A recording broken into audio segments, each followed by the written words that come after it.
ขอเชิญ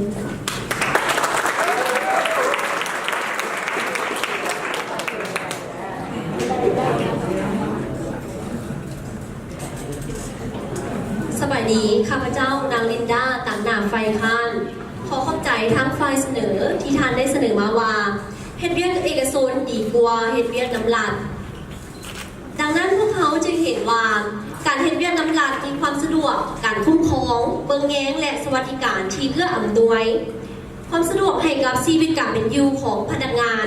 ที่เฮ็ดเวียกเพื่อให้เกิดการเฮ็ดเวียกที่มีประสิทธิภาพในการปฏิบัติงานเวียกบ่มีการย้ายหน้าเวียกนั้นเลยหรอในทางด้านการเป็นที่ยอมรับดีทางภาครัฐเขามีเวียกที่มีเกียรตินั่นก็คือการเป็นทหารตำรวจพยาบาลท่านหมอนั่นแหละและเป็นอาชีพที่ว่ามีเกียรติสำหรับทางภาครัฐเฮ็ดเวียกเพื่อส่วนรวมและประเทศชาติเอกชนสำหรับเอกชนจะเป็นที่ยอมรับนั้นต้องขึ้นกับสายงานตำแหน่งความมีชื่อเสียงขององค์กรและด้านความก้าวหน้าในตำแหน่งทางภาครัฐเขามีความสามารถทางก้าวหน้าจะมีสูงมีการได้รับทุนไปเรียนต่อต่างประเทศและในภายในประเทศ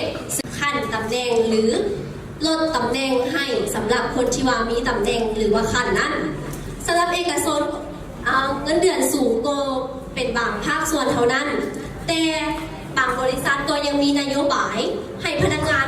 ลาออกเช่นเดียวกันถ้าว่าเงินเดือนหลายมีภาคส่วนใดจะจ้างเขาขึ้นไปเรื่อยๆทางภาคเอกชนก็ยอมหลายมีภาคส่วนใดจะจ้างเขาขึ้นไปเรื่อยๆทางภาคเอกชนก็ยอมมีการหาคนใหม่เพื่อมาเฮ็ดเวียกเช่นเดียวกันและเงินเดือนและความมั่นคงทางภาครัฐเขามีเงินเดือนต่างขั้นสั้นดัชนีที่กำหนด